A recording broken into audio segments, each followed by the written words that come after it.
صاحب استقلال روزا با 5 زبان برنامه‌های تاجیکستان سرزمینی تشخص‌های کارزاری ننگ و ناموسی پیشرفت و ترقیات و فتح و نصرت ملت تاجیک ملت فرهنگی و حمایت مردمان و ثبات مهمترین امکانات در 4 فصل سال برای سیر و سیاحت صنعتی و کشاورزی آزمون‌های جمهوریوی راهنمای جامعه خانه امید وطن تاجیکان محبوب دنیا ما تاجیکستانی آزاد و صاحب اختیار.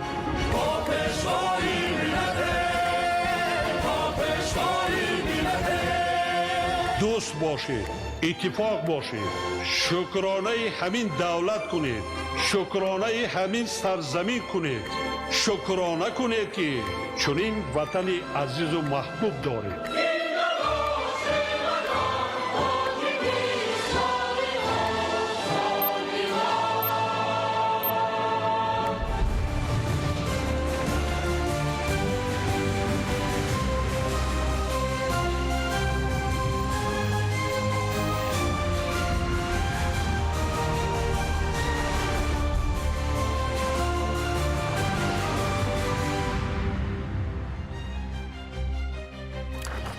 السلام علیکم بینندگان گرامی، نشر مفصل برنامه اخبار را از تلویزیون تاجیکستان مستقیما منظورتان می‌گردانیم. صبح امروز 17 ایون رئیس ولایت مختار کوهستان بدخشان معاون رئیس مجلس ملی مجلس عالی جمهوری تاجیکستان علیشیر میرزاناباد در نتیجه صدمه نقلیاتی که در حدود ناحیه درواز رخ داد به طور فاجعه‌ای هلاک گردید. علیشیر میرزاناباد از جمله کادرهایی بود که وظیفه‌های خدمتی خود را همیشه صادقانه و با مسئولیت بلند اجرا می‌کرد. پرزیدنت جمهوری تاجیکستان پیشوای ملت محترم امامعلی رحمان بنابر مرگ فاجعه‌ای علیشیر میرزاناباد به نزدیکان و پیوندان او اظهار همدردی نموده خواهان صبر جمیل به آنها شدند. با سفارش رهبر دولت، وزیر کارهای داخلی جمهوری تاجیکستان، رئیس کمیته دولتی امنیت ملی و دیگر راهبران و مسئولان به جای حادثه فرستاده شدند. پرزیدنت جمهوری تاجیکستان پیشوای ملت محترم امامعلی رحمان به قانون‌هایی که مجلس نمایندگان و مجلس ملی مجلس عالی جمهوری تاجیکستان قبول و جانبداری نمودند امضا گذاشتند. قانون‌های جمهوری تاجیکستان اوید به وارد نمودن تغییر و علاوه‌ها به قانون‌ها درباره نظام اجازه‌دهی، درباره تحصیلات ابتدایی کسبی، درباره تأمین حقوق و حفظ اجتماعی شخصان معیوبیت داشته، تغییرات به کودکس تندرستی جمهوری تاجیکستان و کودکس انداز جمهوری تاجیکستان از جمله آنها میباشند. قانون‌های به امضا رسیده برای پیشگیری و تبابت بیماری دیابت قند، تأمین حقوق و حفظ اجتماعی شخصان معیوبیت داشته، از خود کردن کسب‌های کارگری، تحکیم زمینه‌های حقوقی رشد استوار و با سرعت اقتصادی و اجتماعی کشور و بلند برداشتن سطح زندگی اهالی روانه شدند. قانون‌ها در مطبوعات نشر می‌شوند. امروز تحت ریاست رئیس مجلس نمایندگان مجلس عالی جمهوری تاجیکستان فیضعلی ایدیزاده جلسه نوبتی اجلاس دوم مجلس نمایندگان مجلس عالی جمهوری تاجیکستان دعوت هفتم برگزار گردید. در اجلاس پروتکل درباره وارد نمودن تغییرات به شرطنامه‌های دولتی، اقتدارهای اتحاد دولت‌های مستقل، درباره جستجوی بین دولتی شخصان از 10 دکمبر سال 2010، لایحه قانون جمهوری تاجیکستان اوید به وارد نمودن تغییر و علاوه‌ها به قانون جمهوری تاجیکستان درباره جمعیت‌های سهامی، لایحه قانون جمهوری تاجیکستان اوید به وارد نمودن تغییر و علاوه‌ها به قانون جمهوری تاجیکستان درباره بهادهی مطابقت، لایحه قانون جمهوری تاجیکستان اوید به وارد نمودن تغییر و علاوه‌ها به قانون جمهوری تاجیکستان درباره اتفاق‌های قرضی، لایحه قانون جمهوری تاجیکستان اوید به وارد نمودن تغییر و علاوه‌ها به قانون جمهوری تاجیکستان درباره تأمین آب نوشاکی و رفع آب‌های پرتو، لایحه قانون جمهوری تاجیکستان اوید به وارد نمودن تغییرات و علاوه‌ها به قانون جمهوری تاجیکستان درباره بهای زمین، لایحه قانون جمهوری تاجیکستان اوید به وارد نمودن تغییرات به قانون جمهوری تاجیکستان درباره سقوط‌های دولتی اجتماعی و لایحه قانون جمهوری تاجیکستان اوید به وارد نمودن تغییرات به قانون جمهوری تاجیکستان درباره دارو، مال‌های طبی و فعالیت فارماسیوتی مورد بررسی قرار گرفته قرارهای دخلدار قبول کرده شد. 16 ایون سروزیر جمهوری تاجیکستان قاهر رسولزاده در دایره سفر کاری در شهر تاشکند با پرزیدنت جمهوری ازبکستان شوکت میرزیوف ملاقات نمود. در آغاز صحبت سروزیر کشور قاهر رسولزاده با پرزیدنت جمهوری تاجیکستان شوکت میرزیوف پیام صمیمی پرزیدنت کشور ما محترم امامعلی رحمان را رسانده. ابراز داشت که کشور ما را عنعنه‌های نیک چندین عصره همسایگی نیک و احترام همدیگری متحد می‌کند. در ملاقات دایره وسیع مسائل همکاری دوجانبه بررسی شد. توجه خاص به دورنمای رشد مناسبت‌ها در سمت‌های تجارت و اقتصاد، سرمایه‌گذاری، صنعت، انرژتیکا و فرهنگ ظاهر گردید.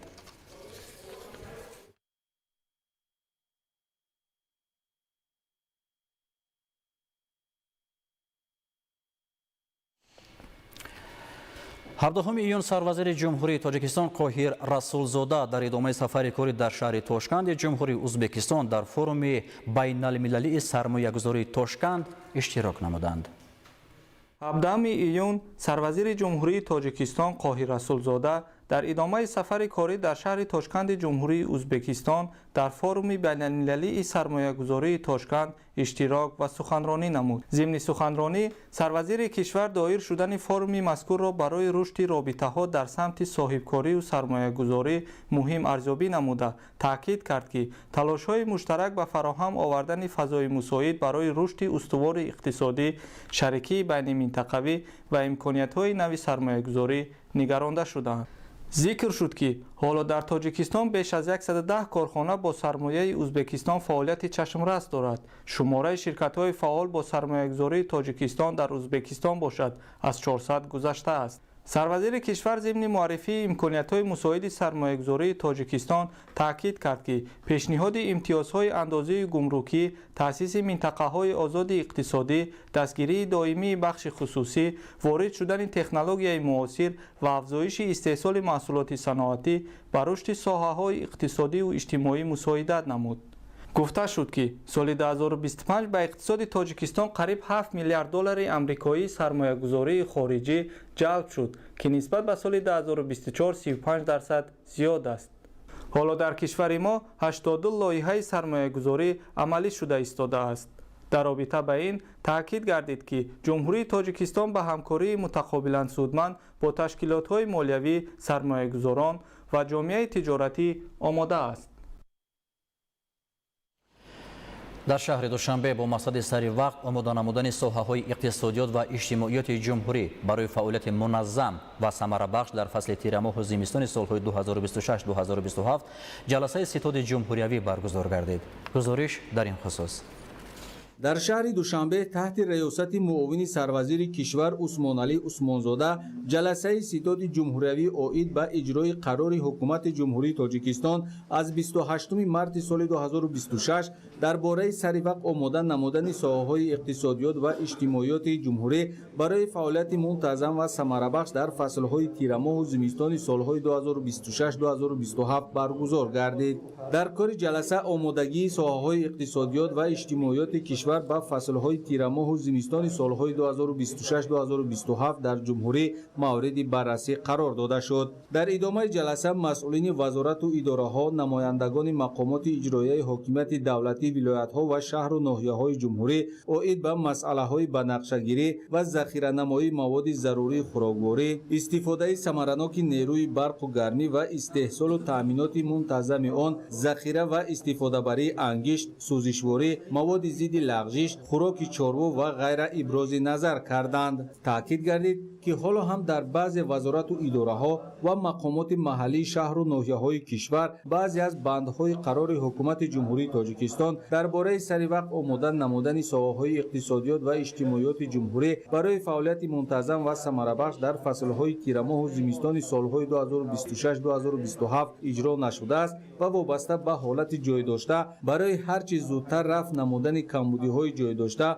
مسئولان وظیفه‌دار گردیدند. همزمان وابسته به کم نمودن تلفات نیروی برق، پیشگیری و راه ندادن به کمبودی‌ها و تأمین اجرای نقشه پیش‌بینی شده جهت سری وقت آمادن نمودن ساحه‌های اقتصادیات و اجتماعیات جمهوری برای فعالیت منتظم و ثمره‌بخش در فصل‌های تیرماه و زمستان سال‌های 2026-2027 اندیشه‌های سودمند پیشنهاد گردید. معاون سروزیر کشور تاکید نمودند که مسئولان شهر و ناحیه‌های کشور با مسئله اصلاح کمبودی‌های جای داشته، تأمین ذخیره مواد سوزشواری، دسترسی مؤسسه‌های نگهداری راه‌ها با تکنیک‌های ساحوی و بهتر نمودن سطح اجتماعی و اقتصادی اهالی دقت اولین درجه ظاهر نمایند.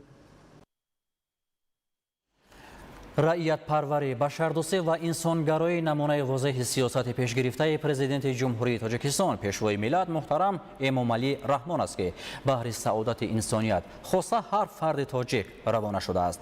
اینک در اساس هدفهای بشردوستانه پرزیدنت جمهوری تاجیکستان پیشوای ملت محترم امامعلی رحمان به مناسبت 35 سالگی استقلال دولتی جمهوری تاجیکستان و با استفاده از حقوق کنستیتوسیونی خود لایحه قانون جمهوری تاجیکستان درباره عفو را با مجلس نمایندگان مجلس عالی جمهوری تاجیکستان پیشنهاد و بعد از قبول قانون با آن امضا گذاشتند. گزارش فخرالدین محمد یوسف در این خصوص. намунаи олии инсондӯстӣ ва раъиятпарварӣ инак дар доираи тадбирҳои олии башардӯстона ва татбиқи сиёсати самарабахши иҷтимоӣ боз як иқдоми накӯ пеш гирифта шуд. дар ин замина бахшида ба 35-солагии истиқлолияти давлатии ҷумҳурии тоҷикистон лоиҳаи қонуни ҷумҳурии тоҷикистон дар бораи афв пешниҳод ва баъд аз қабули қонун ба имзо расид.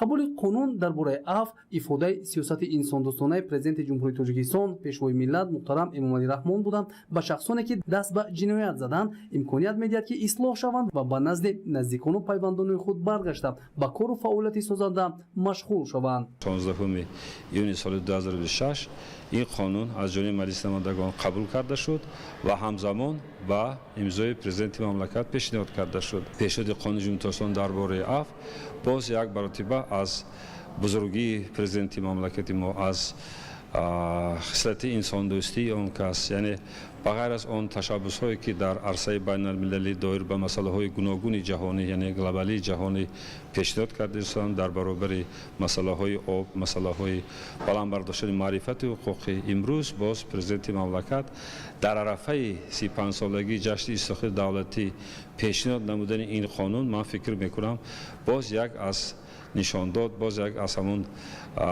рафтор кирдорҳое ки президенти мо барои дастгирии мардуми худ ва зудтар ба ҳаёти осуда баргаштани онҳо ва дар баробари ин барои ободии давлати худ ва ислоҳ шудани онҳо албатта равона карда шудааст. қонуни афв ба 18038 маҳкум шуда татбиқ мегардад, аз ҷумла аз ҷойҳои маҳрумӣ аз озодӣ, аз муассисаҳои сукунатӣ ва ҷазоҳои дигари ба маҳрумӣ аз озодӣ алоқаманд буда 11305 нафар озод мешаванд. муҳлати адогардидаи ҷазои 6733 нафар кам карда хоҳад шуд.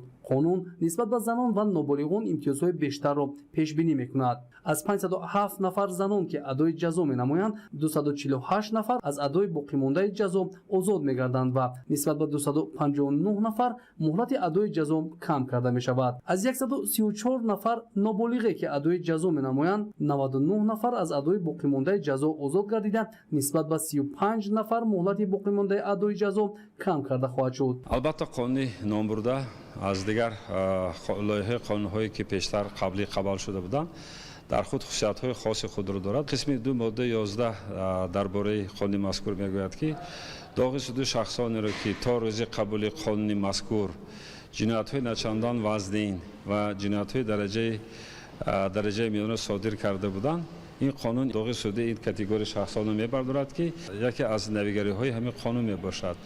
дар қисми дуюми моддаи 13 бошад сухан дар бораи он шахсоне меравад ки дар ҷиноятҳои гуногун содир карданд ва дар ҷустуҷӯ ёки кофтукои мақомотҳои дахлдор мебошанд сухан меравад. албатта яке аз навгониҳои ин қонун мебошад ки бе иштироки ҳамун шахс дар ҷустуҷӯ буда аллакай ба мақомотҳо чунин ваколат дода шудааст ки қонуни мазкурро чӣ кор кунанд, татбиқ намоянд. ин албатта яке аз пешравии бартариҳои ин қонун низ ба шумор меравад. ин гуна иқдоми инсонпарварона ки дар асоси принсипҳои башардӯстӣ, ғамхорӣ ба оила ва кӯдакону наврасон амалӣ мегардад, маҳбубият ва ғамхории пешвои миллатро дар ҷомеа бори дигар собит намуда, шодиву фараҳ ва ҳамовозии мардумро ба вуҷуд меорад. اقدام‌های سازنده و عمل‌های خیرخواهانه و بشردوستانه که در جمهوری تاجیکستان چون یکی از سمت‌های مهم سیاست اجتماعی راه‌اندازی می‌گردد پیوسته عملی شده به سعادت بشریت نگرانیده شده است. از جانب پرزیدنت مملکت در ماده مخصوص نشان دادن و وظیفه‌دار کردن مقامات محلی حاکمیت دولتی ولایت مختار کوهستانی بدخشان، ولایت ختلان، ولایت سوخت، شهر ناحیه‌ها وظیفه‌دار کرده می‌شوند که بعد تطبیق شدن قانون نسبت همون شخصانی که در از محبسخانه‌ها آزاد می‌شوند آنها را با جای کار تامین نمایند. البته با جای کار تامین کردن این کاتگوری شخص‌ها برای تستر اصلاح شدن آنها این بسیار نازکی خود را دارد. در ماده 18 قسم دوم نشان داده شده است که یعنی آن نابالغانی که از محبسخانه آزاد میشوند این هم زیاده از 100 نفر میباشند از بالای این نظارت نمایند و تربیت کنند. این بسیار از اقدام‌های خوبی جناب عالی میباشد که برای اصلاح شوی چنین کاتگوری آدم‌ها من فکر میکنم آورده میرساند. عفو یا خود بخشش جزای شخصانی که به محروم ساختن از آزادی محکوم شدند با پرینسیپ انسان دوستی اساس یافته است. چون این تشبوس در جمهوری تاجیکستان با سندهای خاص جاری گردیده به مناسبت جشن‌های دولتی و عیدهای ملی راه‌اندازی می‌گردد که از سیاست و اقدام‌های انسان‌پرورانه پیشروی ملت پرزیدنت جمهوری تاجیکستان محترم امامعلی رحمان منشأ می‌گیرد. همبستگی و مسئولیت شناسی اهل جامعه در راه آبادی وطن امروز به یکی از عامل‌های مهم رشد محل‌ها تبدیل یافته است. در پرتو سیاست سازنده و بنیادکارانه حکومت جمهوری تاجیکستان ساکنان دهه تلخک‌چشمه ناحیه جلال‌الدین بلخی نیز با روحیه بلند وطن‌دوستی به کارهای آبادانی وسعت بخشیده برای باز هم بهتر نمودن شرایط زندگی و آباد و زیبا نمودن محل زیست خود کمر همت بستند. ادامه موضوع در گزارش اسماعیل صاحب نظریان. آبادانی و سازندگی از جمله ارزش‌های مهم به حساب می‌رود که همیشه در فرهنگ و سنت مردم تاجیک جایگاهی خاصه دارد. محض با مهنت صادقانه، همدلی و همبستگی و حسی بلند مسئولیت شناسی نسبت به سرزمین اجدادی مردم تاجیک در دوره‌های گوناگون تاریخ توانستند که دیار خود را آباد نموده برای زندگی ارزنده زمینه مساعد فراهم بیارند. امروز نیز در پرتو سیاست سازنده و بنیادکارانه حکومت جمهوری تاجیکستان و آمادگی‌ها به استقبال جشن 35 سالگی استقلال دولتی این عنعنه نیک و سازنده در تمام گوشه و کنار مملکت ادامه داشته روز از روز وسعت بیشتر پیدا می‌کند. نمونه روشن چنین همبستگی و مسئولیت شناسی شهروندی امروزها در دهه تلخک‌چشمه جماعت دهات حلیورد ناحیه جلال‌الدین بلخی به نظر می‌رسد. ساکنان و صاحبکاران محلی با درک مسئولیت بلند شهروندی و با مقصد باز هم بهتر نمودن شرایط زندگی خود تصمیم گرفتند که راه‌های داخلی دهه خود را پر از نوسازی و منفرش نمایند. تطبیق هدف‌های سازنده حکومت جمهوری تاجیکستان مخصوصاً استقبال شایسته از 35 سالگی استقلال دولتی امکانیت فراهم آورده است که کارهای سازندگی و بنیادکاری در تمام گوشه و کنار مملکت وسعت تازه کسب نماید. با همین مقصد ساکنان و صاحبکاران دهه تلخک‌چشمه جماعت دهات حلیورد ناحیه جلال‌الدین بلخی تصمیم گرفتند که تمام راه‌های ماشینگرد حدود دهه خود را که زیاده از 3 کیلومتر را تشکیل داده سالیان زیاد تعمیر طلب بود و پررگی از نوسازی و منفرش نمایند. عین حال کارهای ساختمانی با سرعت بلند ادامه داشته برای تامین صفت بلند و مطابقت راه با طلبات معاصر متخصصان ساحه راهداری جلب گردیدند. طبق نقشه و چاره‌بینی‌ها بخشیده به جشن 35 سالگی استقلالیت جمهوری تاجیکستان در سال 2026 ما نقشه گرفتیم که 25 کیلومتر راه‌های اتومبیلگرد اهمیت جمهوریوی و اهمیت محلی را پورا منفرش نماییم. امروزها اقدام مذکور در جماعت دهات حلیورد و جماعت دهات گلستان ادامه دارد. عین حال در جماعت دهات حلیورد راه اتومبیلگرد که اهمیت محلی دارد 3 کیلومتر راه را ما با سهم صاحبکاران و اهالی ما کارهای منفرش‌کنی راه‌ها را ادامه داده است. ساکنان دهه ابراز می‌نمایند که راه‌های مذکور سالیان زیاد به تعمیر و نوسازی نیاز داشتند و در موسم بارانی مخصوصاً فصل زمستان برای حرکت واسطه‌های نقلیات مانع ایجاد می‌کرد. اکنون با انجام یافتن کارهای منفرش‌کنی این مشکلات برطرف گردیده حرکت نقلیات در تمام فصل‌های سال آسان، بی خطر و بی ممانعت تأمین خواهد شد. طور مشاهده می‌گردد کارهای آبادانی در دهه تلخک‌چشمه танҳо ба мумфаршкунӣ роҳҳо маҳдуд намешавад. дар доираи тадбирҳои созанда сутунпояҳои кӯҳнаи интиқоли нерӯи барқ пурра бо сутунпояҳои муосир иваз гардида шабакаи равшаннамоии кӯчаҳо низ навсозӣ шудааст. ҳамзамон тозакунии заҳбуру заҳкашҳо ба тартиб даровардани муҳити зист ва дигар корҳои ободонӣ низ анҷом дода шуданд ки ин ҳама ба беҳтар гардидани сатҳу сифати зиндагии аҳолӣ мусоидат менамоянд. иқдомҳои анҷомёфта шаҳодат аз он медиҳад ки сокинони деҳа дар баробари баҳравар гардидан аз дастгириҳои давлату ҳукумат худ низ дар ободии маҳалли зист ва рушди инфрасохтори деҳа саҳми арзанда мегузоранд. зеро ободии ҳар як кӯча, ҳар як маҳалла ва ҳар як деҳа аз масъулиятшиносӣ ва иштироки фаъоли сокинони он сарчашма мегирад. ҳамбастагӣ, якдилӣ ва рӯҳияи баланди ва тандурустии сокинони деҳаи Талхакчашма имрӯз ба намунаи равшани ободонӣ табдил ёфтааст. ин иқдомҳо на танҳо барои беҳтар намудани шароити зиндагии имрӯза, балки барои фароҳам сохтани муҳити муносиб ба наслҳои оянда низ равона гардидааст.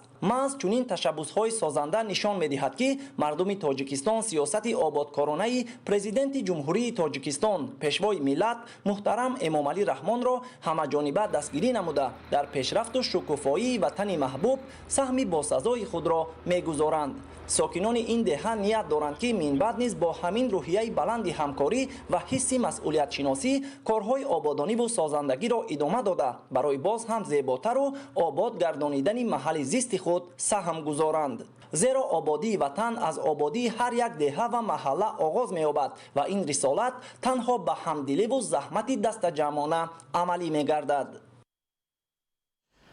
сокинони деҳаҳои Остона, Оламафрӯз ва Осмондараи ҷамъияти деҳоти Лолазори ноҳияи Данғара 29-мин солгарди рӯзи ваҳдати миллӣ ва 35-солагии истиқлоли давлатиро бо дастовардҳои назаррас истиқбол менамоянд. бузургтарин дастовард барои сокинон мавриди истифода қарор гирифтани наздики 10 километр роҳи мошингард буд ки то ин вақт онҳо барои рафтан ба маркази ноҳия дар мавсими боришот танқисӣ доштанд. тафсилот дар гузориши навбатӣ.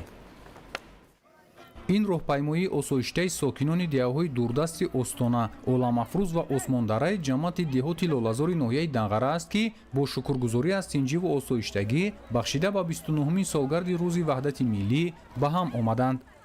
солгарди ваҳдати миллӣ ва ҷашни арҷманду муқаддас 35-солагии истиқлоли давлатиро ин қисмат бо дастовардҳои назаррас ба истифода додани иншоотҳои гуногуни соҳаҳои маорифу тандурустӣ, сохтмони пулу роҳ ва дигар корҳои ободонӣ истиқбол намуданд.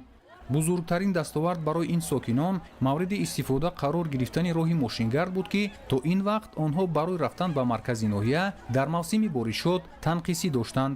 мо сокинони сарбаланд деҳаи Остона бори дигар миннатдории самимонаи хешро ба ташкилкунандагон ин кори хайр ки аз тарафи ҷавонмардони хайрхоҳ ташаббускор деҳаи Остона мебошад мерасонем ки барои ободонии ин роҳ хурду бузург аз як гиребон сар бароварда сами арзандаи худро гузоштанд. дар ин чорабинии сиёсӣ ва фарҳангӣ фаъолони ҷомеа, намояндагони муассисаҳои таълимӣ, ҷавонон, занону бонувон ва дигар қишрҳои ҷомеа бо рӯҳияи баланди ватандӯстӣ ва ифтихор аз сулҳу суботи кишвар бо парчам ва шиору овезаҳои тараннумгари сулҳу ваҳдат тариқи роҳпаймоӣ ба макони баргузории чорабинӣ табиати зебои ин деҳот ҷамъ омаданд. масъулини мақомоти иҷроияи ҳокимияти давлатии ноҳия дар баромади худ ҳамаи ҷамъомадагонро ба ин санаи тарихӣ табрик намуда иброз доштанд ки маҳз бо талошҳои пешвои миллат муҳтарам Эмомалӣ Раҳмон сулҳу субот пойдор буда сатҳи зиндагии мардум рӯз ба рӯз беҳтару хубтар мегардад. ин санаи муҳиму тақдирсоз имкон фароҳам овард ки ҳар як фарди ба ору номуси кишвар барои обод намудани ҳар гӯшаи ватан саҳм гузорад, зеро истиқлолу ваҳдат озодиву ободиро ба миллати тоҷик ҳадя намуд. чорабинӣ бо шукӯҳ бахшида ба рӯзи ваҳдати миллӣ дар деҳаи дурдасти Остонаи ҷамъияти деҳоти Лолазори ноҳияи Данғара то дербоз идома ёфта хурду бузург бо фараҳмандӣ ин санаро истиқбол намуданд. Салоиддин Неъматзода, Завқибек Абдураҳмон, ноҳияи Данғара, Ахбор. дар шаҳри Истиқлол ҷиҳати ноил шудан ба ҳадафи миллӣ саноати кунонии босурати кишвар сохтмони 2 корхонаи оҳакбарорӣ ва коргоҳ дар назди корхонаи металлургии Истиқлол, инчунин сохтмони 2 фабрикаи паррандапарварӣ барои парвариши зиёда аз 2 миллион сарпарранда идома дорад ки дар оянда бо фаъолияти корхонаҳои нав иқтидори саноатӣ дар ин ҷо афзоиш меёбад. гузориш дар ин хусус. با دستگیری حکومت جمهوری تاجیکستان تدبیرهای مقامات محلی در شهر استقلال عین زمان 4 کارخانه صنعتی فعالیت دارد که در آن 200 نفر شهروندان با کار دائمی تامینند و باز ساختمان 4 کارخانه نوی صنعتی ادامه دارد. در نزد کارخانه متالورژی باز یک انشاءات دیگر استحصالی ساخته می شود که برای کارکرد اشیاء خام طبیعی پیش بینی شده بعدی به استفاده دهی و 200 نفر ساکنان جای کاری تشکیل می یابد. یکی دیگر از انشاءات استحصالی کارخانه استخراج و کارکرد آهک استقلال می باشد که با 60% سرمایه داخلی و 40% سرمایه خارجی ساخته می شود و از روی لایحه از 3 خط تکنولوژی عبارت است. اقتدار یک خط تکنولوژی استحصال 200 تن آهک در یک شبانه روز بوده در آینده با پررگی مورد استفاده قرار گرفتن کارخانه 200 جاهای نوی کاری تأسیس می یابد. نقشه داریم که تا جشن استقلالیت ملی کارهای ساختمانی را به اتمام رسانیم. اساساً با صادرات ما مقصد داریم که صادرات کنیم. همچنین کارخانه های وطنی هم عین حال درخواست‌های خود را پیشنهاد کرده ایستادند برای خریداری نمودند. در منطقه صنعتی شهر استقلال بر ضمن ساختمان 2 کارخانه آهکبراری حالا باز بنیاد فابریک پرنده پروری با اقتدار کلان ادامه دارد که از طرف صاحبکاران وطنی ساخته می شود. از روی لایحه آینده در فابریک پرنده پروری در یک سال مرحله به مرحله نگهداری پرورش 2 میلیون سر پرنده شرایط فراهم می گردد. بخشیده به 35 سالگی استقلالیت دولتی جمهوری تاجیکستان طبق نقشه مقامات اجراکاری دولتی شهر 150 بند و نقشه گرفته بود. در نوماهی سال 2025 پورا به اتمام رسانیده شده. باز 20 بندی علاوگی دیگر به نقشه گرفته شده است که 12 بندی هم با پورگی اجرا گردید. در شهر استقلال با تهیه نقشه چهاربینی ها جهت استقبال از جشن 35 سالگی استقلالیت دولتی جمهوری تاجیکستان باز مرکزهای سودای خدمترسانی نو از جانب صاحبکاران محلی بنیاد شده. در مرکزهای کلان سودا همه گونه لوازمات ضروری موجود بوده جهت دسترسی اهالی پیشنهاد شدند. اینچنین بنای شعبه امراض زنانه و تولدخانه شهر استقلال پره از نوسازی شده با تجهیزات معاصر طبی تامین گردیده است. با گفته طبیبان اساساً بیماران مؤسسه ساکنان شهر استقلال قسماً دهه‌های ناحیه باباجان غفورov و شهرک کانسوی شهر گلستان میباشند. با ابتکار مقامات اجرایی حاکمیت دولتی ولایت سوغد و بخش سوغد اتفاق ژورنالیستان تاجیکستان سفر روزنامه‌نگاران از روزنامه و مجله نشریه شبکه‌های رادیو و تلویزیون با مقصد شناسایی از کار و فعالیت ساکنان دستاوردها در ساحه‌های شهر استقلال صورت گرفت. روزنامه‌نگاران با فعالیت مؤسسه‌های ساحه معارف، تندرستی، ورزش، ساحه‌های صنعت، ساختمان، مرکزهای خدمترسانی از نزدیک شناس شده از امکانات‌های مهیا شده نوار مصاحبه گرفتند تا پیشرفت آبادی‌ها را در گزارش‌ها، آچرک، لوحه‌های تلویزیونی، رادیویی، خبر و مقاله‌ها در روزنامه و مجله‌ها انعکاس نمایند. خود ژورنالیستان از تشکیل کردن این کاروان از اون بهره مندی میکنند که استحصالات رو میبینند، واردشوی تکنولوژی نو رو میبینند و احساس میکنند که واقعا هم مست با شرافت دوران صاحب استقلالی تحت سروری پیشوای معظم ملت محترم امام الرحمن در مملکت از جمله در ولایت سوخت انشاءات‌های ساخته شده است که جوابگو با معیارهای بین‌المللی بوده. از لحاظ استحصال محصولات نیز قدم به قدم مرحله به مرحله پیش میرند و آن دستاوردهای مهم استقلالیت تاجیکستان با همین چینک‌ها معین کرده می شود. بهر استقبال از جشن 35 سالگی استقلالیت دولتی جمهوری تاجیکستان در شهر استقلال بنیاد، تعمیر و نوسازی 150 انشاءات تعیینات گوناگون به نقشه گرفته شده تا امروز نقشه برزیاد، اجرا و باز علاوتاً تدبیرهای سازندگی ادامه دارد. محمود احمدزاده، دلشاد یوسفی، شهر استقلال، اخبار. با مقصد بلند برداشتن دانش و ملکه افسران و سربازان و سعی بخشیدن مهارت کسبی آنها در ناحیه لخش مشق‌های بتالیونی تاکتیکی برگزار شد. گزارش در این خصوص. تامین امنیت و ثبات، حفظ مرزبومی کشور، یکپارچگی دولت، تحکیم وحدت ملی و حمایت از دستاوردهای بی‌نظیر دوران صاحب استقلالی مملکت تحت توجه دائمی سرفرمانده عالی قوه‌های مسلح جمهوری تاجیکستان گنرال ارتش محترم امامعلی رحمان قرار دارد.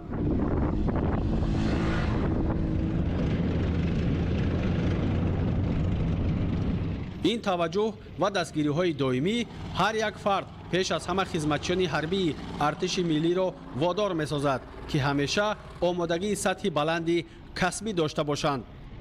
با این مقصد خدمتچیان حربی وزارت مدافع دوام سال 2026 در چندین مشق‌های مشترک حربی که در حدود گارنیزون‌های جمهوری برگزار شد فعالانه شرکت ورزیدند. مشق‌های حربی نوبتی در مشقگاه چهارسو دایر گردید که با آن جزء تام قسم حربی 02011 قشون‌های زودعمل وزارت مدافع در منطقه رشت جلب شده دانش و ملکه خود را در شرایط بلندکوه تکمیل و تقویت بخشیدند. در سطح بلند گذراندن مشق‌های بتان تاکتیکی از آن شهادت بدهد که هر شخصی افسران سربازان و پراپچکان برای آمادگی جنگی تیار می‌باشند.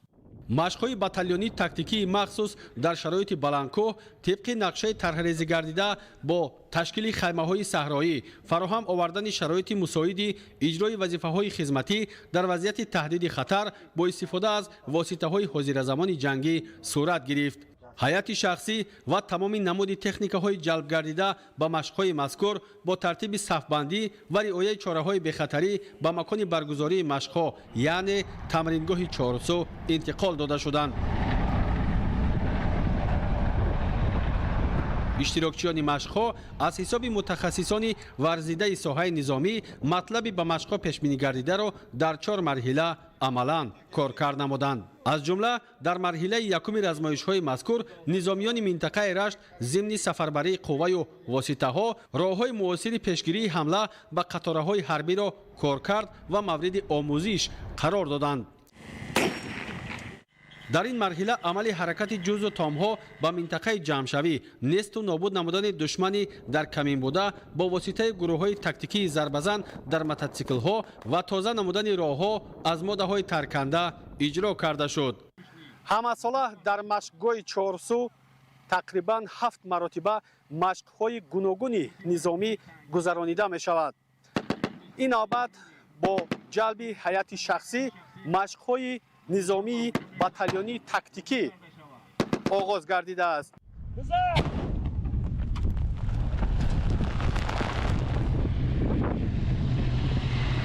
در مرحله های دیگر مشق‌ها باشد هیئت شخصی از روی موضوع و ترتیب مقرر شده حمله به قطاره و راه‌های پیشگیری آن، عمل هیئت شخصی جزء تام‌ها هنگام روبروشوی با دشمن و ماهرانه نابود ساختن قوه اساسی آن عمل نموده وظیفه‌های جنگی خود را به خطا با موفقیت اجرا کردند. هندق‌های زیرزمینی باشد برای تشکیل عملیات تاکتیکی و اشغال موقع‌های جنگی هیئت شخصی بسا هم مساعد بود. ما همه روزه از کماندیرام درس‌های تاکتیکی، مردانگی و زیرکی و شوری بلند همین چیزها را می‌آموزیم که وطن خود را حمایت کنیم. در این زمینه هیئت شخصی توانستند از دستگاه‌های پرواز کننده به سرنشین نوع درون و واسطه‌های محاربه رادیو الکترونی با طور وسیع استفاده نموده دانش و ملکه کسبی خود را با نظرداشت طلبات جنگ‌های معاصر بلند برداشتند. مهارت بلند کسبی هیئت شخصی جزء تام‌های وزارت مدافع در این مشق‌ها نشان می‌دهد که خدمتچیان نظامی این ساختار پرقدرت کشور برای حمایت منفعت‌های ملی و دولتی همیشه در سطح بلند آماده باش قرار دارند.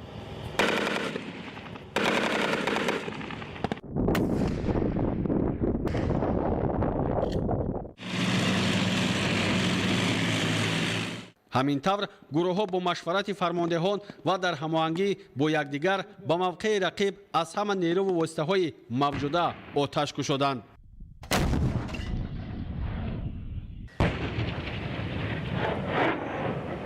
در این مشق‌ها از تکنیک‌های وزیر نظامی استفاده می‌برند. قابلیت هیئت شخصی قوه‌های مسلح جمهوری تاجیکستان مخصوصاً وزارت مدافع از آن شهادت می‌دهد که افسران و سربازان وزارت مدافع بهر دفاع وطن عزیزمان تاجیکستان صاحب استقلال همیشه آماده هستند.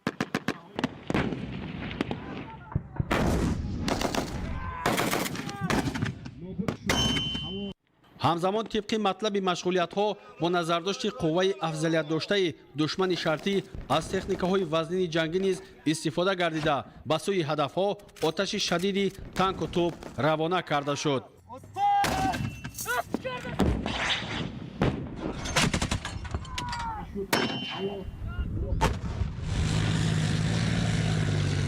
ҳайати шахсӣ ба машқҳо ҷалб гардида бо истифода аз силоҳу муҳимоти оташфишони ҷангӣ, техникаҳои вазнини низомӣ, мушакҳои ракетиву зинетӣ, воситаҳои алоқа ва дигар дастгоҳу лавозимоте ки дар ҳама гуна шароит барои гузарондани амалиёти низомӣ мувофиқ аст, вазифаҳои дар назрашон гузошташударо бо масъулияти баланд ва муваффақияти касбӣ иҷро намуданд.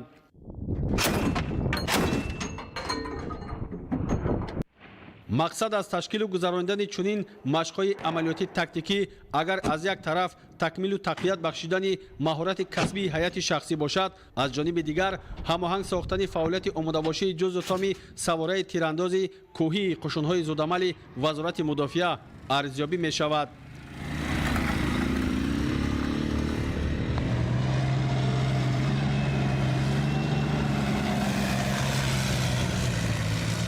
зимни ҷанбасти машқҳои батальёни тактикии махсус дар шароити баландкӯҳ, ҳайати фармондеҳии қушунҳои зудамали қувваҳои мусаллаҳи ҷумҳурии Тоҷикистон ба сатҳи касбият ва маҳорату малакаи афсарону сарбозони иштирокчии машқҳо баҳои баланд дода таъкид карданд, ки бо чунин рӯҳия ва нерӯи шикастнопазиру устувор ҳамеша дар ҳолати омодабош қарор дошта бошанд.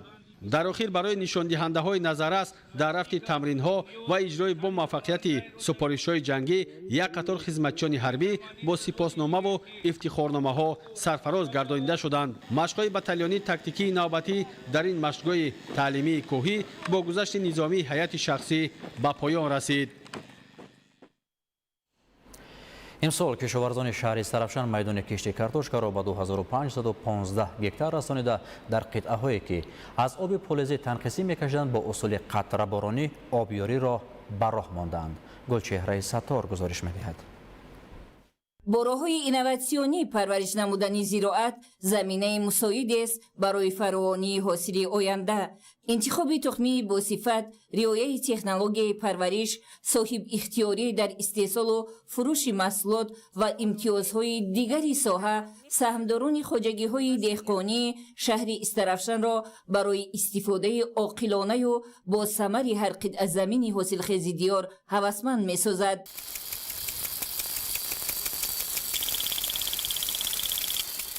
имрӯз шумораи хоҷагиҳои деҳқонӣ дар миқёси ҷумҳурӣ ба наздики 200 000 мерасаду хоҷагидорон талош менамоянд ки бо роҳҳои муосири обёрӣ ва парвариши зироат бозорҳои истеъмолиро бо маҳсулоти босифати ватанӣ таъмин намоянд. истифодаи таҷрибаи нав имкон медиҳад ки хоҷагидорон ба кишти картошка ва дигар маҳсулоти зарурии рӯзгор ҳавасмандии бештар пайдо намоянд. мо хоҷагаи деҳқони Шукрбобо 15 гектар замин дорем. аз ин 8 гектар 70 сутиқ картошка кордагим мо. мондагиш гандум, пиёз, сабзи, чизи худома ба лозим бошад, дар кор бошад, ҳамин чиза кордем, акун зиёдша бозори ватани азома мебарем, мефурӯшим. бо усули қатраборонӣ баргупоя ва решаи растанӣ хубтар инкишоф ёфта, хоҷагидорон ба гирифтани нишондодҳои баландтари истеҳсолӣ муваффақ мегарданд. агар обёрӣ боронӣ шавад, растанӣ озод нафас кашида ҳосилнокии зироат яъне картошка баланд мегардад бо таври обёрӣ қатрагӣ ё боронӣ. саҳмдорони хоҷагии деҳқонии Шукрбобо дар ихтиёри худ 15 гектар замин доранд ки барои қонеъ гардонидани талаботи аҳолӣ бо картошкаи босифат дар 8.5 гектараш ин маҳсулоти ниёзи аввалро кишту парвариш намуда дар заминҳои боқимонда ғалладонагию дигар сабзавот мекоранд ки бо риояи агротехникаи парвариш аз ҳама намуди маҳсулот ҳосили дилхоҳ мегиранд. истифодаи васеъ аз технологияи муосир дар натиҷаи соҳибистиқлолӣ имконпазир гардидаву замина фароҳам меорад ки хоҷагидорон аз 1 гектар замин ҳосилнокиро ба 600-700 центнер расонида дар фаровонии маҳсулоти истеҳсоли ватанӣ даст ёбанд. کشاورزان ناحیه نورآباد در زمین‌های ته دشتی به کارکرد بین قطارها و آبانی کارتوشکا شروع کردند. در موضع‌های بلندکوه باشد کشت کارتوشکا ادامه دارد تا دورنمای کشت در مهلت پیش بینی شده اجرا شود. گزارش در این خصوص. کشاورزی یکی از ساحه‌های اساسی و پیشبرنده اقتصادیات ناحیه نورآباد به شمار رفته. عملی شدن نقشه‌های پیش بینی شده به تامین امنیت عضوقواری و جایهای نوکاری مساعدت می‌نماید. زیرا 80% حجم عمومی مجموع محصولات داخلی از حساب کشاورزی میباشد. این است که اهل زحمت خواجگی‌های ناحیه نورآباد به اریان جد و جهد دارند تا نقشه کشت زراعت‌های کشاورزی را پوره و برزیاد اجرا نمایند تا بدین وسیله در تامین سبد استعمالی و بازارهای کشورمان با محصولات خوش‌صفت سهم ارزنده خود را گذارند. سال جاری در ناحیه نورآباد زیاده از 1871 هکتار کشت زراعت‌های کشاورزی طبق دورنامه به نقشه گرفته شده است که از این غله‌دانگی 1088 هکتار، زراعت‌های تکنیکی 250 هکتار، کارتوشکا 300 هکتار، سبزیجات 103 هکتار و خوراک چروا 130 هکتار را تشکیل می‌دهد. تا همین دوره سال جاری نقشه غله‌دانگی‌ها، زراعت‌های تکنیکی و خوراک چروا پوره اجرا گردیده. کشت دیگر زراعت‌ها در عرصه انجامیابی قرار دارند. در شرایط ناحیه نورآباد کارتوشکا کاری یکی از ساحه‌های مهم کشاورزی محسوب یافته. در پرتو برنامه‌های ساحوی مرحله به مرحله زمین‌های بیکار خوابیده به گردش کشاورزی فرا گرفته می‌شوند تا بدین وسیله مساحت کشت و استحصال نان دوم باز هم افزایش یابد. از جمله سال گذشته خواجگی‌های کارتوشکا کار در همه شکل‌های خواجگی‌داری با استفاده از تخمی‌های خوش‌صفت زیاده از 11,000 تن کارتوشکا استحصال کردند و این رقم در سال جاری باز هم می‌افزاید. دهقانان امسال از تخمی‌های الادین، پیکاسو و تاجیکستان کش نمودند که خیلی می‌بینیم عین حال نمای کارتوشکازور خیلی خوب می‌باشد. کوشش داریم که در آینده از تخمی‌های خوش‌صفت استفاده برده حجم استحصال محصولات و کشت کارتوشکا را زیاد نماییم. در موضع‌های بلندکوه ناحیه نورآباد با مقصد رشد ساحه کشاورزی یک قطار نقشه‌های سازنده عملی شده ایستاده است تا برای افزایش مساحت کشت کارتوشکا زمینه با اعتماد گذاشته شود. از جمله در این دوره بیش از 40 هکتار زمین به گردش کشاورزی فرا گرفته. با افزایش تخمی‌های خوش‌صفت کارتوشکا مساحت کشت زیاد گردید تا در آینده از این حساب بر رشد ساحه کشاورزی زمینه با اعتماد گذاشته شود. زیرا برای شرایط منطقه‌های بلندکوه برای به گردش کشاورزی فرا گرفتن زمین‌های بیکار خوابیده پیش از همه تخت و هموار کنی کشادن 10 کیلومتر کانال ضرور است که زمین‌ها به قدر کافی آبیاری کرده شوند. در شرایط تغییریابی اقلیم کشاورزان ناحیه نورآباد در همکاری با عالمان از راه و اصولهای معاصر استفاده میبرند تا بدین وسیله در زمینهای بلندکوه، کارتوشکا و دیگر نمود زراعت‌ها با اقلیم محل سازگار را کش نموده حاصل فراوان محصولات خوش‌صفت استحصال نمایند. ایدیگل محمود، دادرجان میرزازاده برای برنامه اخبار از ناحیه نورآباد. سیاحی در جهان معاصر یکی از سیاح‌های سردرآمد به شمار رفته این سمت افضلیت‌ناک در رشد اقتصادیات کشورها نقش مؤثر می‌گذارد. ناحیه مرغاب ولایت مختار کوهستانی بدخشان نیز ظرفیت و امکانیت‌های زیادی سیاحی داشته. در زمینه دستگیری دولت توریسم در این ناحیه کوهستان رشد کرده. اینفراستراکتور ساحه کاملا تکمیل یافته است. نورعلی صفامیدین از ناحیه مرغاب گزارش آماده کرده است. یکی از ناحیه‌های بلندکوه تاجیکستان مرغاب به شمار می‌رود که ظرفیت‌های زیادی سیاحی دارد. این طبیعتی که شما دارید واقعاً هم بی‌بهاست. ما همگی مفتون آن شدیم. گل‌های زیبا و نظرآبای مرغاب کس را عاشق خود می‌سازد. مهربانی و مهمان‌نوازی مردمش واقعاً دل را تسخیر می‌سازد. و من بیشتر چشمه‌های صاف و زلالی اینجا پسند آمدند. ناحیه مرغاب ولایت مختار کوهستان بدخشان یکی از دوردست‌ترین نقطه تاجیکستان به شمار می‌رود که از بلندی در آغوش کوه‌های عظیم و استوار جایگیر بوده، با کوه‌های آسمان‌بوز و همیشه برف، کوه‌های زیبا و بی‌نظیرش که در دنیا مشهور است، توجه میلیون‌ها سیاح جهان را به خود جلب نموده است. همساله شماره زیادی سیاحان خارجی سوار دوچرخه، موتورسیکل، نقلیات و همچنین پیاده روی طولانی کوهستان را طی می‌کنند تا که از این موضع‌های نقطه تاجیکستان بیشتاسو را از نزدیک تماشا کنند. در ناحیه مرغاب و جماعت دهات‌های آن همگی 17 مهمانخانه‌های خرد و کلان با سیاحان خدمت رسانی می‌کنند. امکانیت‌های سیاحی ناحیه به‌نهایت زیاد می‌باشند. اکنون موسم بازدید سیاحان به ناحیه مرغاب آغاز گردیده است که همروزه سیاحان داخلی و خارجی به اینجا تشریف می‌آورند. موارد به تاکید است که 7 مارس سال 2018 در شهر برلین آلمان در حاشیه نمایشگاه جهانی توریستی برلین 2018 مراسم سپاریدن جایزه 100 سمت بهترین پیشاهنگ گلوبالی در حفظ فرهنگ ملی، عنعنه و جلب مردمان به ساحه سیاحی برگزار گردید که در آن منطقه بلندکوی بدخشان تاجیکستان به این صدگانه وارد شده در منطقه آسیا و اقیانوس آرام جای اول را سزاوار شد. اعتراف گردیدن منطقه‌های دولت بی‌اشتاسای ما از جانب سازمان‌های جهانی همچون بهترین مکان‌های سیاحت در جهان باعث افتخار و سربلندی ملت و دولت همان میباشد. باید گفت که ولایت مختار کوهستان بدخشان در سرگه آب آسیای مرکزی قرار داشته در ناحیه مرغاب کل‌های زیادی طبیعی موجود میباشد که برای جلب سیاحان خارجی و داخلی خیلی مساعد میباشد. امکانیت‌های سیاحی در ناحیه مرغاب بسیار زیاد هستند. ما کوشش به خرج داده ایستادیم که امکانیت‌های سیاحی یعنی رشد در ناحیه یعنی مهمانخانه‌ها زیاد شده ایستادند. باید گفت که سیاحی در جهان یکی از ساحه‌های درآمدناک اقتصادیات هر یک دولت محسوب شده. با نظرداشت مهمیت ساحه و دارای ذخیره‌های بای توریستی بودن مملکت، حکومت جمهوری تاجیکستان سال‌های اخیر برای رشد و پیشرفت این ساحه تدبیرهای مؤثر می‌اندیشد. نورعلی صفامیدین، مهروز جمعه، مقصد ناحیه مرغاب ولایت مختار کوهستان بدخشان. اخبار.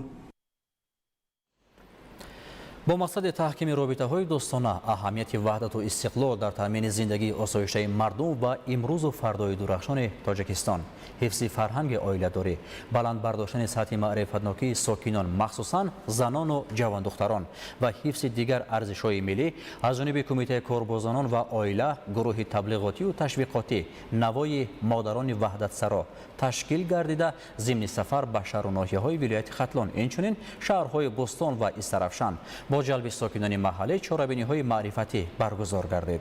همکاران ما در این خصوص گزارش آماده کردند. سفر کاری گروه تبلیغاتی و تشویقاتی با اشتراک دایره وسیع زنان فعال کشور تحت عنوان نوای مادران وحدت سرا در شهر و ناحیه‌های ولایت ختلان ادامه دارد. این نوبت گروه کاری به ناحیه فرخار تشریف آورد. نمایندگان مقامات اجرایی حکومت دولتی، ساکنان محلی و دیگر کارمندان کسب و کار گوناگون مهمانان را با تشکیل نمایش فرهنگی ادانه و رعایت رسوم دیرینه مهمان‌نوازی سطح بلند تاجیکانه گرم و صمیمی استقبال نمودند. سپس هیئت مهمانان با مقصد شناسایی به تاریخ و فرهنگ و آموزش و رشد بخشیدن آیین هنرمندی از آثارخانه تاریخی کشورشناسی ناحیه دیدن کردند. مسئولان هنگام معرفی اطلاع دادند که قدیمترین بازیافت‌های باستانشناسی آثارخانه نزدیک 6000 ساله تاریخ دارد.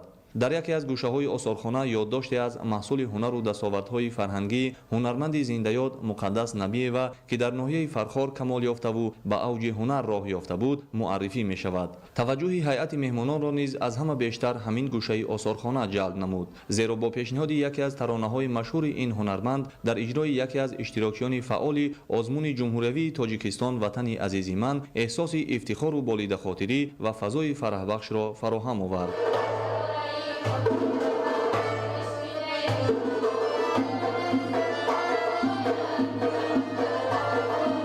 در ادامه نمایش دستاوردهای علمی و فرهنگی ساکنان ناحیه پیشنهاد مهمانان کرده شد. محصول هنرهای دستی زنان و جوان دختران نشانی از جلب توجه به آموزش و رشد هنرمندی در ناحیه می باشد. پس از تماشای نمایشگاه واخوری مهمانان با دایره وسیع زنان فعال ناحیه برگزار شد. مقصد از تأسیس گروه نوای مادران وحدت سرا و سفر کاری به شهر و ناحیه ها در دایره اجرای هدفهای حکومت مملکت تشکیل صحبت و ملاقات و واخوری های سودمند با ساکنان محلی، کارمندان ساحه‌های گوناگون، اینچنین تبلیغ دستاوردهای مهم دولتداری ملی، وحدت و استقلال کامل می باشد.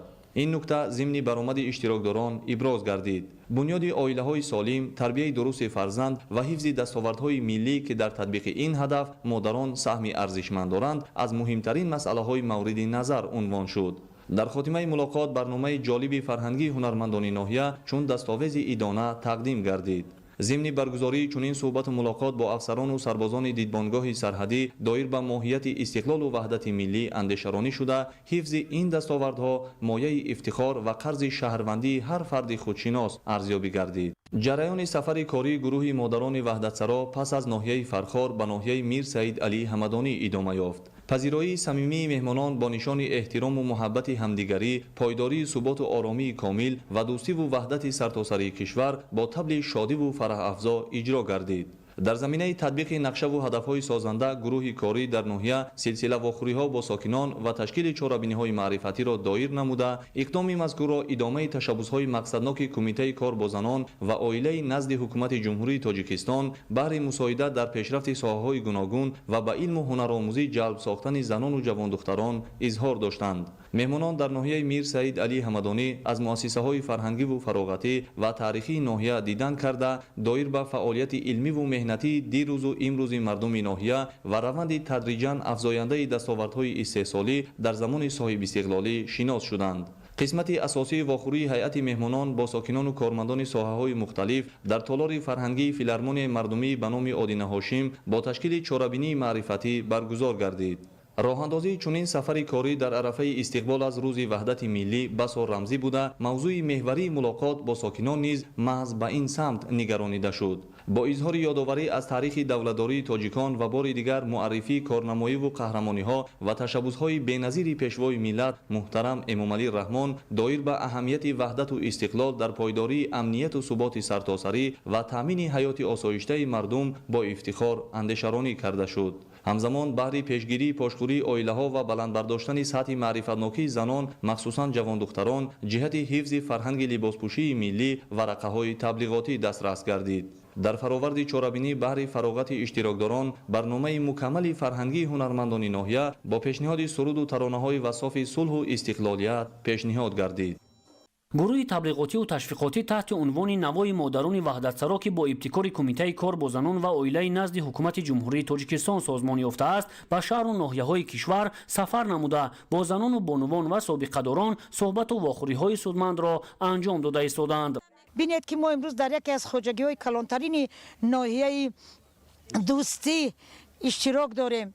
در درون زمین‌ها در نزد همه این مردمی که آمده است برای پیشواز مهمانان بینید که چقدر بانوان در خواجگی قشلاق کار و فعالیت میکنند. همچنین در ادامه گروه مادران وحدتسرا از آثارخانه مقبره امام زین العابدین دیدن نموده این موضع تاریخی را زیارت نموده و یادآور از آن گردیدند که محض به امضارسی حجت مهم تقدیرساز سازشنامه استقرار صلح و رضایت ملی تاجیکستان را به یک دولت واحد تبدیل داده اهالی را به هم دوست و برادر گردانید. مقصد از برگزاری این واخوری ها باید در نزد مثلا زنان و بانوان، در نزد جامعه شهروندی، در نزد جوانان، در نزد مسافران ایدی همون خدمت های شایسته بی‌نظیر پیشوای معظم ملت که اینقدر با زحمت های زیاد وحدت ملی را به دست آوردند. همچنین گروه مادران وحدتسرا در قصر فرهنگ ناحیه به هم آمده استقبال گرم و صمیمی اهل فرهنگ باشد طبع آنها را خوش و بالیده گردانید. محصول دسترنج زنان هنرمند ناحیه که در این چهاربینی به نمایش گذاشته شده بود این خود بازگوی صلح و ثبات سرتاسری و وحدت کامل مملکت می باشد. نمایندگان کمیته کار با زنان و عائله نزد حکومت جمهوری تاجیکستان ضمن سخنرانی از تلاش و تشبسکاری های آبادگرانه و صلحجویانه پیشوای معظم ملت محترم امامعلی رحمان یادآور گردیده قید نمودند که ما باید جواباً به چنین دستاوردی بزرگ یعنی وحدت ملی تمام سعی و تلاش خود را به آن روانه سازیم که فرزندانمان همچون نسل با معرفت و صاحب فرهنگ با ننگ و ناموس جوینده و ایجادکار نامبرندگان خلق کهن‌بنیاد تاجیک و دولت صاحب استقلال تاجیکستان به کمال رسند. همزمان در این روز کاروان نوای مادران وحدتسرا به ناحیه جلال‌الدین بلخی سفر نموده از آثارخانه، کتابخانه و خانه‌موزه این ابرمرد ادبیات کلاسیک فارس و تاجیک مولانا جلال‌الدین بلخی شناس شدند. ابراز کرده شد که همین تنجی و آسودگی استقلال دولتی و وحدت ملی است که جمهوری تاجیکستان را با با تاریخ، فرهنگ، هویت ملی، رسم و آیین ملی و عنعنات نیک نیاگان در عرصه بین المللی همچون کشور تشبثکار میشناسند و اعتراف مینمایند. اشتراکداران ضمن معروضه های خویش با بانوان و زنان فعال ذکر داشتند که هر یک ما مادران باید پیش از همه در ضمیر نسل نورس خودشناسی و خودآگاهی، دوست داشتن میهن و سرزمین و ارج گذاشتن به تاریخ و تمدن ملی را جای نماییم، زیرا جامعه ما به جوانان فعال و زیرک و وطندوست و کامل نیاز دارد. اهل کاروان نوای مادران وحدتسرا ضمناً به خانه موزه مولانا جلال الدین بلخی تشریف آورده از تاریخ تأسیس این مکان و حصه جلال الدین بلخی در بلند برداشتن معرفت و دانش اهل بشر و معرفی ملت کهن بنیاد تاجیک واقف گردیدند. در این چاره‌بینی هنرمندزنان مرکز و دهات ناحیه محصول هنر ملی دوزندگی و پزندگی را پیشنهاد مهمانان گردانیدند که این همه از صاحب فرهنگ بودن خلق شریف تاجیکستان دلالت میکند. قابل تذکر است که سفر کاروان نوای مادران وحدتسرا تا تجلیل از 29مین سالگرد وحدت ملی به دیگر شهر و ناحیه‌های کشور ادامه خواهد یافت.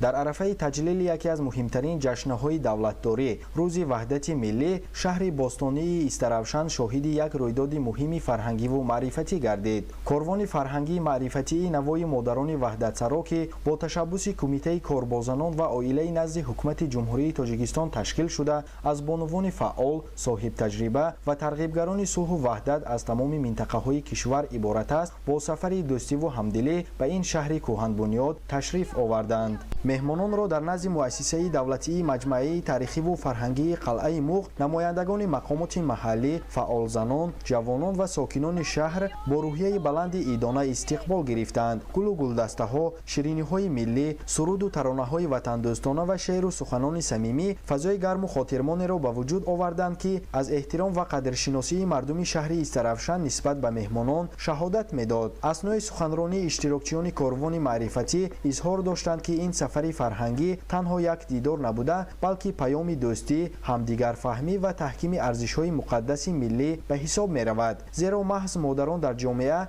رسالت بزرگی تربیت نسل خودآگاه و وطندوست و تحکیم صلح و ثبات را بر دوش دارند. در ادامه برنامه هیئت کاروان از منظره‌های ناتکرار و جای‌های تاریخی شهر استرافشان دیدن نموده، با تاریخ غنی و فرهنگ کهن این منطقه از نزدیک آشنا گردیدند. سپس مهمانان به مؤسسه دولتی کالج جمهوری هنرهای مردمی تشریف آوردند. ضمن بازدید از این بارگاه معرفت، اعضای کاروان با شرایط تعلیم و تربیت، صنفخانه‌های آموزشی و محصول ایجاد دانشجویان از نزدیک شناس شدند. نمونه‌های گوناگون هنرهای مردمی از جمله گلدوزی، چکاندوزی، کندککاری، زرگری، طراحی و دیگر نوع‌های صنعت ملی دقت مهمانان را به خود جلب نمود. ضمن سخنرانی‌ها از نقش پیشوای ملت محترم امامعلی رحمان در احیای وحدت ملی، تحکیم دوستی بین منطقه‌های کشور و سهم زنان و مادران در تربیت نسل سازنده یادآور شدند. اشتراکچیان ابراز داشتند که محض به شرافت صلح و وحدت امروز جوانان در فضای آرام و آسوده تحصیل نموده برای آینده درخشان کشور سهم می‌گذارند. برنامه رنگین فرهنگی که از جانب هنرمندان و اشتراکچیان کاروان پیشنهاد گردید، به چاره‌بینی حسن تازه بخشید. قسمت دیگری سفر کاروان به یکی از قسمت‌های حربی شهر استرافشان صورت گرفت.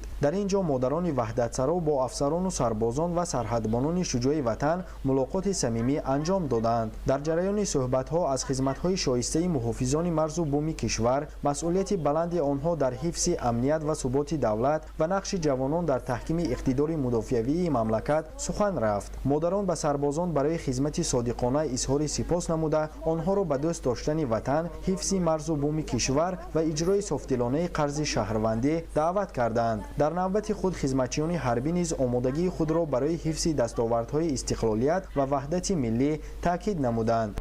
بخشیده به تجلیل روز وحدت ملی، هیئت نوای مادران وحدتسرا به ولایت سوخ تشریف آوردند. در میدان پرچم دولتی جمهوری تاجیکستان در شهر بوستان مراسمی با تنتنه استقبال کاروان مادران وحدتسرا با اشتراک رهبریت مقامات محلی شهر، زنان فعال و موفق و جوانان شهر برگزار گردید. مادران وحدتسرا که از گوشه و کنار مختلف کشور به شهر بوستان تشریف آوردند، با سنت‌های ملی گرم و صمیمی استقبال گرفته شدند. اشتراکچیان کاروان در پایه پرچم دولتی جمهوری جمهوری تاجیکستان که رمزی صاحب استقلالی و سرجمی ملت است عکس‌های خاطره‌ای گرفتند. در دایره چاره‌بینی‌های معرفتی و وطن‌دوستی و بلندبرداشتن روحیه حامیان وطن، هیئت نوای مادران وحدت‌سرا و فعالان جامعه از قسم نظامی 051-056 گواردیای ملی جمهوری تاجیکستان دیدن نمودند. مهمانان را افسران و سربازان قسم نظامی با صمیمیت خاص پیشواز گرفتند. در جریان این تشریف بین مهمانان و سربازان و افسران صحبت آشکار و سودمند دایر گردید. مادران اوید به تحکیم خودشناسی و خودآگاهی ملی، حفظ صلح و ثبات و ارزش‌های وحدت ملی اندیشه‌رانی کردند. تاکید داشتند که خدمت به وطن شرف بزرگ و قرض فرزندی هر یک جوانمرد اصیل است و محض به شرافت شب زنده‌داری و شجاعت سربازان امروز در کشور صلح و آسایشتگی حکم فرماست. در روز دوم سفر هیئت مادران وحدت‌سرا در فرودگاه بین‌المللی خوجند به خاطر گرامی داشتن مقام و منزلت زن مادر تاجیک و قدرشناسی خدمت‌های شایسته آنها در جامعه در نزد مجسمه دست دعای مادر گلچنبر گذاشتند.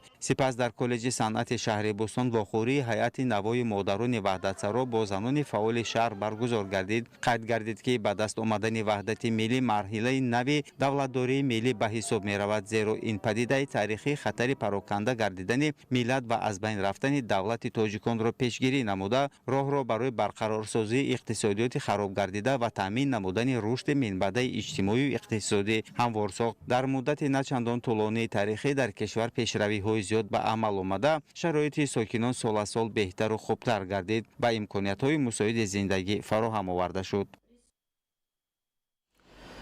جمهوری تاجیکستان همچون کشور پیشاهنگ مسائل آب و اقلیم در عرصه بین المللی دوام سالهای اخیر یک قطار تشبس‌های مهم را پیشنهاد نموده است که از جانب جامعه جهانی دستگیری یافتند. تأسیس جایزه بین المللی پرزیدنت جمهوری تاجیکستان در ساحه آب نیز ادامه منطقی همین سیاست سازنده ارزیابی می شود. شرح این موضوع در گزارش نوبتی.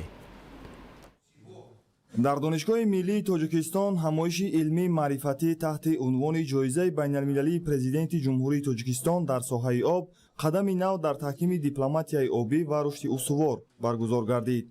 چورابینی با اشتراک ریاست دانشگاه، عالمان و محققان، کارشناسان ساحه آب، نمایندگان وزارت و اداره‌ها، آموزگاران و دانشجویان دایر شده با تشبس نو بین المللی تاجیکستان در سمت تحکیم همکاری‌های جهانی عاید به مسائل آب بخشیده شد.